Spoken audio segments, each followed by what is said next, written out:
like, fuck it, let's just start. So, before I begin my TED Talk, I just have a couple of announcements. I'm 25 now, so I have to take life a bit more seriously. And what do you do when you want to be taken seriously? You make a PowerPoint presentation, which you'll be seeing in a minute. Another thing is, I've cut my hair, as you may have noticed. Thank you. And yeah, I've cut my hair, and it's really become a problem for me in my sex life, because girls used to love that ponytail. So now they have nothing to grab on when they fuck me from behind with a strap-on dildo. Some of you are acting like you don't know what I'm talking about. Come on.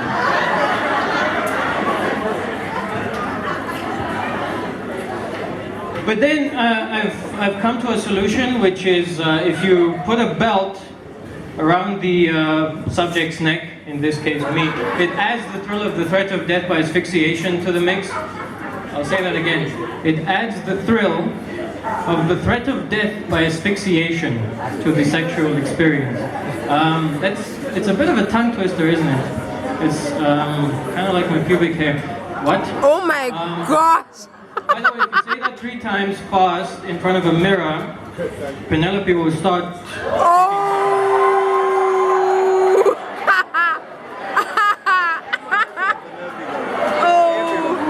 I would do it now, I have a mirror in my pocket, but that might interfere with the rest of my act, so I won't, because that's how much I care about you guys.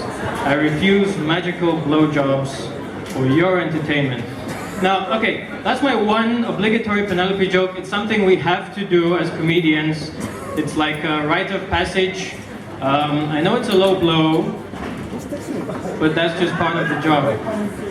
Some people are busy getting that joke. That's okay, take your time. But now that I've brought it up, we may as well talk about it. Now, as all of you, I've done my due diligence, which is I went to Pornhub, and I did a quick search, you know, for research purposes. And I want to bring your attention to another protagonist in that independently produced homemade work of gentlemen's special interest adult themed cinematography. The porn video with Penelope, fuck, do I have to spell it? Which is, namely, the dick. Now, this guy, he had to be pretty confident to upload that thing on the internet, and this girl was so nice to lie to him.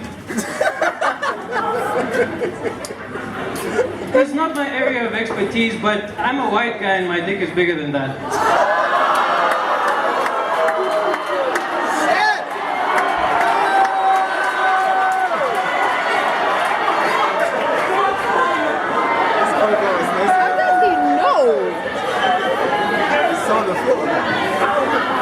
How do you know that was the base?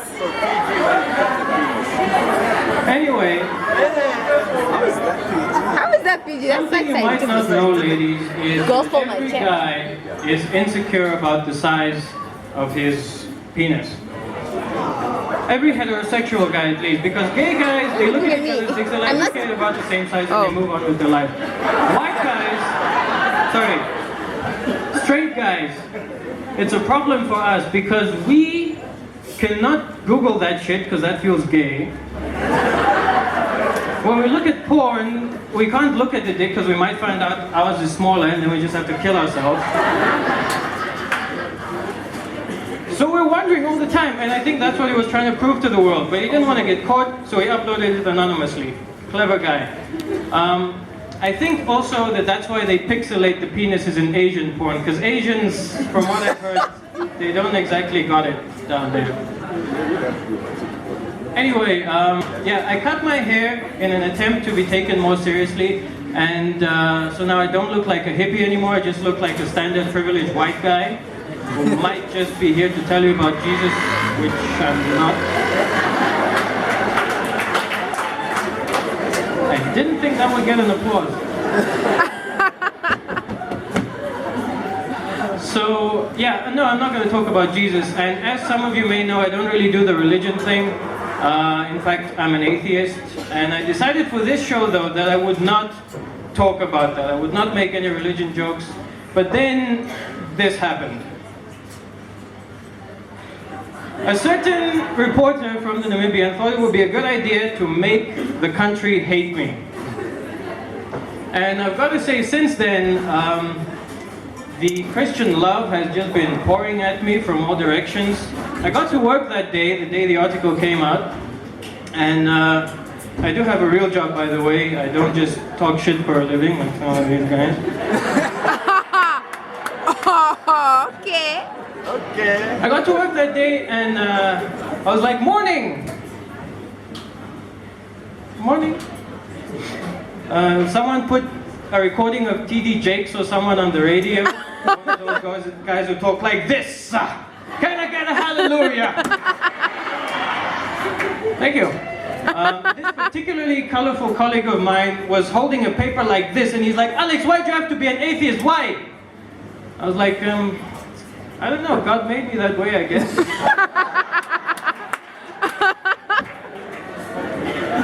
But then I started to think about it, and I got fucking scared. Because look at what's been happening in Africa. We got non-Muslims being killed in Nigeria, foreigners being killed in Durban, and statues of white guys getting taken down in Cape Town, and I'm all three of those things. I'm 3 of those things. Would you mind not screaming over my punchlines, please?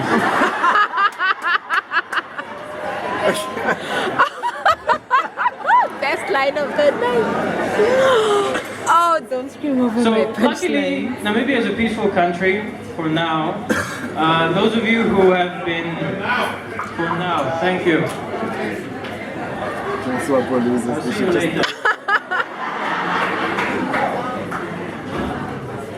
Namibia is a peaceful country, but if any of you have been lurking the dark corners of the internet, that might change.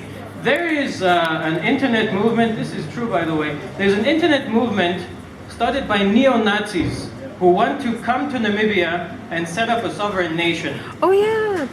That is a special kind of stupid. How do you Yes. think I hate black people, so let me move to Africa? It's even worse than what the colonists did, or the colonialists. How do you say that? Colonialists. Because they didn't know that they were going to find people here. So they came down, and some guy was like, all right, Hans, here's what you do. You go down there, build some castles and stuff, and then you bring back the copper and the diamonds and the gold, okay? Okay. He got here and he's like, oh, scheiße, there's people here.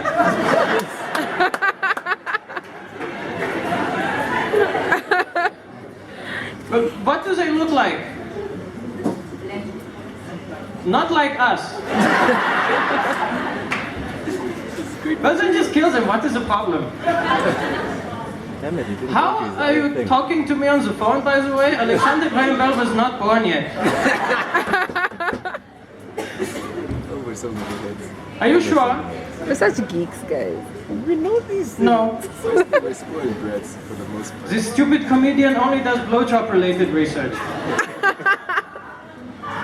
This is a weird conversation, isn't it? It should probably end with a punchline. Something German. Can you think of one? No. Oh god. I'm not even recording Alex anymore. So anyway, Oh gosh. the show. Oh gosh. The show is 40 for Trust, and I've got to talk about that for a minute. Otherwise, someone like Martha from the Namibian is going to talk in the newspaper that the show was supposed to be about 40 and there was no 40 in the show, and fuck for your mind and fuck you. So, 40 for the white people in the audience is chopping without the condom. Do white people know chopping? I don't know. I know what you're Carrots? thinking, I'm getting there. Chopping What are you talking about? for the Carrots, whiter onions? people in What do the they chop? audience is fucking. You couldn't go six. You couldn't just say so. Now, if I want to be an example to you people, I would say that I've never had that experience. If I was a bit more honest, I would say it's a bit better than using a condom. And if I was completely honest, I would say that it's fucking amazing and condoms are a blasphemy to all that is good and holy in this world. This one is not everyone in DC. This is Not from the If get-go. any of you have been planning to have sex with me, do it sooner rather than later, seeing as I'm a minor celebrity now, because at the rate at which I'm going, it's only a matter of time before I catch some freaky disease like AIDS or herpes or a baby.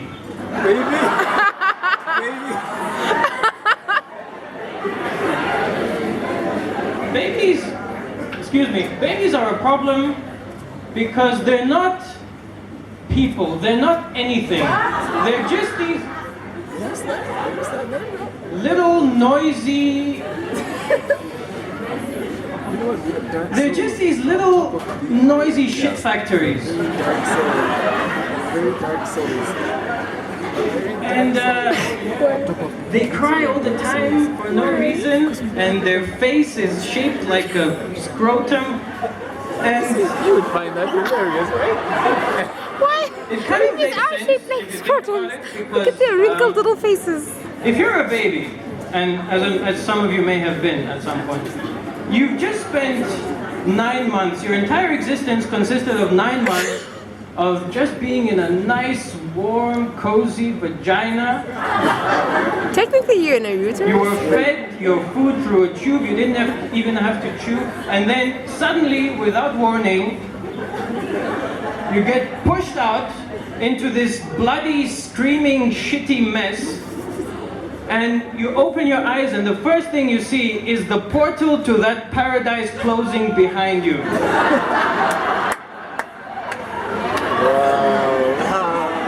And if that's not enough, someone smacks you on the bum to make you cry, as if you're not already about to do that.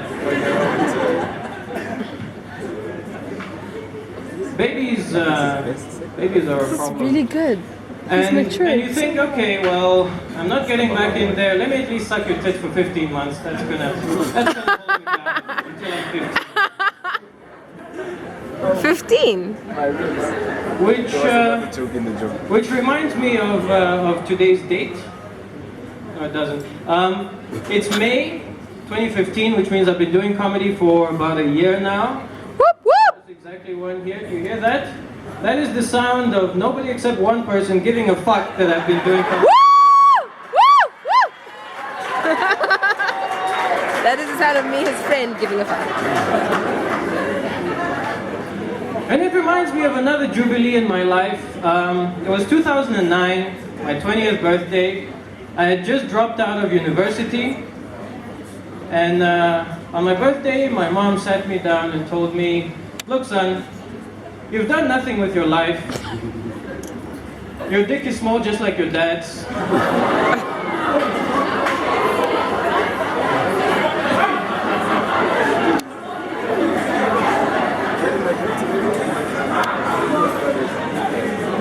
That guy took a while. You may as well just go ahead and kill yourself now. Mom is hard, bro. So His mom didn't say that. My childhood with my mom. If any of you, on that note, are out here trying to throw shade at me, just remember, you merely adopted the shade. I was born in it. I was by it. My mother didn't pay me a compliment until I was a grown man, and by then I was a comedian. Come on. That's Dark Knight Rises. You really adopted the shade. But I've learned a few things. There we go. Oh. But I've learned a few things in my time here. I don't have much to show for it. I'm still on the same stage, talking the same shit. I'm still living in a little flat in Thomasdown behind Slick's mother's house with a leaky toilet. But one thing I've learned is you've got to be confident, even if you don't know what the fuck you're talking about. That's how we Toilet have leaks? Oh, no, Julius that's Malema not toilet and leaks. his comrades. Sure, let's get that fixed. Do you know a plumber? You can't be up here questioning yourself like Socrates, who said, I know only that I know nothing. No, you've got to be here and lights like too? you know everything. And then I'm about to tell the world to you.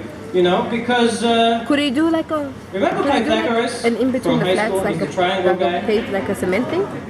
And like put He thought Okay. that he was the son of a god. This is true. He had a golden thigh. He said that beans are evil and you should be a vegetarian, but you should never, but you should sacrifice animals. Socrates came along and said, I'm not so sure that that's true.